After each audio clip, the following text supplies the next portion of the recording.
नमस्कार, आप देख रहे हैं प्रदेश हलचल में हूं आपके साथ महेश जैन। नीमच जिले के अंदर श्रम विभाग की नियमों की खुलेआम धज्जियां उड़ाई जा रही है। श्रमिकों की जान के साथ खुलेआम फैक्ट्रियों में खिलवाड़ किया जा रहा है। मजदूरों की कई मौत के मामले भी सामने आए, बावजूद विभाग के जिम्मेदार जो हैं कुंभकर्णी नींद से जागने को तैयार नहीं। इन दिनों एक मजदूर जो है उदयपुर के अस्पताल में जिंदगी और मौत के बीच 30 दिन से जंग लड़ रहा है। उसकी कोई सूद लेने वाला नहीं है। यह पूरा मामला जो है नीमच के अरियंत फर्टिलाइजर एंड केमिकल्स फैक्ट्री जो है उसका पूरा बताया जा रहा है, जहां पर उस फैक्ट्री के अंदर 22 जून की घटना एक माह पहले की, जहां पर मजदूर चदर शेड का काम कर रहा था। उसी दौरान हादसा होता है। न कोई सुरक्षा के पुख्ता इंतजाम होते, न बेल्ट लगाया जाता है। मजदूरों की जान के साथ खुलेआम खिलवाड़ किया जाता है। मजदूर जो है घायल वो हरीश जटिया बताया जा रहा है, निम्बाड़ा के कच्ची बस्ती का निवासी है। घायल होने के बाद मजदूर को जिला अस्पताल लाया जाता है, जहां से उदयपुर रेफर किया जाता है। 30 दिन के इलाज के दौरान जब परिवार की जुबानी पीड़ा सुनी तो हर कोई दंग रह जाएगा। आप भी सुनेंगे किस तरीके से जो मजदूर 500 से 1000 रुपए कमाने के लिए आता है उसके साथ बड़ा हादसा होता है। हादसे के बाद कोई भी जिम्मेदारी लेने को तैयार नहीं। न फैक्ट्री मालिक ने सूत ली, न जिस व्यक्ति के थ्रू काम करने आया था उसने कोई सूत ली। मजदूर की जमीन बिक गई, उसका घर गिरवी रखना पड़ा। परिवार आज भी दफ्तरों के चक्कर लगा रहा। अब तो हॉस्पिटल के जिम्मेदारों ने सब कुछ भुगतान करने के बाद अब लगातार उसकी हालत जो उसमें उपचार चल रहा है उदयपुर के अस्पताल में। ऐसे में अब अस्पताल के जिम्मेदार पैसों के अभाव में उसे बाहर निकालने के लिए दबाव बना रहे कि मरीज को ले जाओ, नहीं तो पैसा जमा कराओ। दूसरी तरफ फैक्ट्री के जिम्मेदार जो है अरियंत फर्टिलाइजर एंड केमिकल्स फैक्ट्री के जिम्मेदार पीड़ित परिवार की सुनने को तैयार नहीं। वही बता दें कि चले पहले सुनाते हैं परिवार के क्या कुछ आरोप है, क्या परिवार की पीड़ा है। ये 22 जून को हुई थी सर। भाई मेरे साला जी है सगे और मैं उनके जमाई हूँ घर से। और वो 22 तारीख को यहाँ काम कर रहे थे, टीन स्टेट पर ऊपर काम कर रहे थे, वहाँ से गिरे हैं।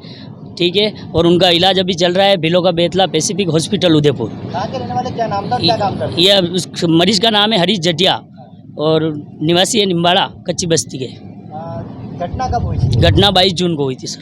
कौन सी फैक्ट्री? ये अरियंत फैक्ट्री फर्टिलाइजर। क्या काम करते थे? ये टीन का सेफ्टी का ऊपर चादर वदर लगाने का काम करते, टीन सेट लगाते। ये गिरे कम से कम 80-90 फीट ऊपर। क्या सुरक्षा के कोई इंतजाम वगैरह नहीं थे।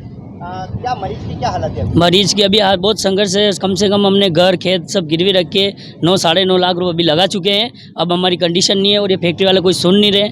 अगर उसके पास सेफ्टी नहीं थी तो आपने अंदर क्यों एंट्री किया? क्या चाहते थे आप? हमारे तो यही मांग है, जो लगे जो पैसे दो और बाकी साथ में चल के इलाज कराओ। नहीं करते तो क्या कार्रवाई? हम यहाँ उस मरीज को यहाँ लाएंगे, मर जाएगा कर जाएगा तो सब जवाबदार फैक्ट्री मालिक और ठेकेदार होगा। फैक्ट्री मालिक को ठेकेदार ने कोई सूद नहीं ली यहाँ पर? नहीं ली, अभी तक नहीं ली, कोई नहीं ली। कितने पैसे लगा चुके हैं? अभी तक 9-9.5 लाख रुपए लग चुके हैं। क्या हालत है मरीज? मरीज के 50% हो गया है। 50% वो बोल रहे पैसे जमा कराओ तो हम इलाज शुरू करें, वापस वरना हम आप घर ले जाओ। हमने महीने में किसी ने सूद नहीं ली। एक वो ठेकेदार आया था साथ में लेके अजत, बाकी वहाँ 2 दिन रुकान छोड़ के वापस आ गया। मेरे भाई का नाम हरीश जटिया है, यहाँ प्लांट में काम करता था, तो ऊंचाई से गिर गया है और ये कोई सुनवाई नहीं हो रही। इमरान खान है, ईदगाह चौराहा रहता है और इस तरह का घटना 1 महीना हो गया है। कौन सी फैक्ट्री में घटना हुई, किस तरह की घटना हुई? फर्टिलाइजर सरियन फैक्ट्री। क्या घटना हुई थी? कुछ चद्दर से साइड से गिरे थे ऊपर से। क्या चाहते हैं आप प्रशासन? यही चाहता हूँ, खाली पैसे की जरूरत पड़ रही है, अभी सुनवाई कर नहीं रहे। 1 महीना हो गया अभी। क्या लगता है लापरवाही रही थी फैक्ट्री मालिक की? हाँ लापरवाह है, लापरवाह। सेफ्टी बेल्ट नहीं थे। बिना सेफ्टी के अंदर क्यों लिया? जैसा कि आपने सुना, नीमच के कनावटी दुमलावदा के बीच स्थित अरियंत फर्टिलाइजेशन एंड केमिकल्स जो फैक्ट्री है, उस फैक्ट्री में मजदूर काम करने के लिए आता है। 22 जून की घटना है, जहां पर काम करते समय परिवार के आरोप में हादसा होता है। नो कोई सुरक्षा के पुख्ता इंतजाम होते हैं। दूसरी तरफ अगर बात करें तो फैक्ट्री के अरियंत फर्टिलाइजर केमिकल्स फैक्ट्री के अभिषेक जैन से बात करी तो वही रटा रटाया ये किसी कॉन्ट्रैक्टर के थ्रू आया था। लेकिन जब उनसे पूछा गया क्या कॉन्ट्रैक्टर से आपका एग्रीमेंट है, तो वो कोई गोलमाल जवाब देते हुए दिखाई दिए, अपनी जिम्मेदारी से पल्ला झाड़ते हुए दिखाई। दूसरी तरह इमरान की बात करें, जिस इमरान की बात की जा रही निम्बाड़ा की, उससे बात करी, उसका 2 टूक शब्दों में कहना है कि मैं खुद मजदूरी के लिए गया था। मजदूरों की फैक्ट्री में कोई सुरक्षा के पुख्ता इंतजाम नहीं थे, कोई उसका कॉन्टैक्ट नहीं है। ऐसे में हादसे के बाद न ठेकेदार, जिस व्यक्ति को ठेकेदार बताया जा रहा है, वो जिम्मेदारी लेने को तैयार नहीं। तो जिस फैक्ट्री मालिक को अपने मजदूरों की सुरक्षा का जिम्मा होता है, श्रम विभाग के नियमों का पालन होता है, हादसे के बाद वो अपनी जवाबदारी से पल्ला जा रहे हैं। दूसरी तरफ मजदूर जो है जिंदगी और मौत के बीच अस्पताल में जंग लड़ रहा है।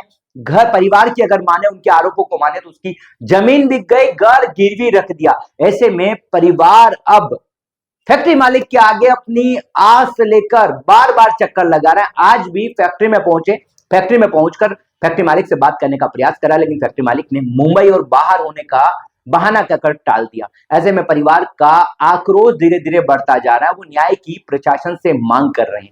हालांकि देखना होगा, फैक्ट्री मालिक अपनी जिम्मेदारी से पलड़ा जा रहे हैं, गोलमाल जवाब दे रहे हैं। दूसरे पीड़ित परिवार भी आरोप लगा रहे हैं और कह रहा है कि फैक्ट्री में पूरी तरीके से लापरवाही की तस्वीरें हुई, न कोई सहायता के बाद कोई सूद लेने को तैयार नहीं। 30 दिन हो गए, जो मजदूर जो है वो मजदूरी करने के लिए आया था, उसका परिवार जो है पूरी तरीके से अस्त व्यस्त हो गया। मजदूर जो है घायल अवस्था में उदयपुर के अस्पताल में जिंदगी और मौत के बीच लड़ रहा है। अब देखना होगा प्रशासन ऐसे मामलों को किस तरीके से संज्ञान में रहा है, क्योंकि जो सेफ्टी डिपार्टमेंट और श्रम विभाग, जिनको श्रमिक जो होते हैं उनकी सुरक्षा का जिम्मा होता है, उनके हक दिलाने की बात होती है, वो तो ऐसा लग रहा है कि नीमच में मुख्य दर्शक बने मजदूरों की मौत और हादसों पर तमाशा देख रहे हैं। उनके नियमों की सुरक्षा करना उनकी जिम्मेदारी है, लेकिन महज उनकी तनख्वाह से उनको मतलब है। कागजों में अभियान चलाया जाता है, चेकिंग की जाती है, लेकिन धरातल पर पहले भी कई मामले आए जहां पर मजदूरों की मौत के मामले सामने आए, लापरवाही के चलते न कोई पुख्ता इंतजाम है। और अभी भी एक मजदूर जो घायल अवस्था में जिंदगी और मौत के बीच अस्पताल में जंग लड़ रहा है। अब देखना होगा, नीमच कलेक्टर हिमांशु चंद्रा मजदूरों के हित की बात करते हैं, नियमों का सख्ती से पालन कराने की बात करते हैं, लेकिन क्या इस मामले में फैक्ट्री मालिक के खिलाफ शिकंजा कसा जाएगा? क्या पीड़ित परिवार के जो हादसा हुआ है उस हादसे में कौन दोषी है, इसको लेकर जांच होगी? ये तो देखना होगा, आने वाला वक्त ही बताएगा।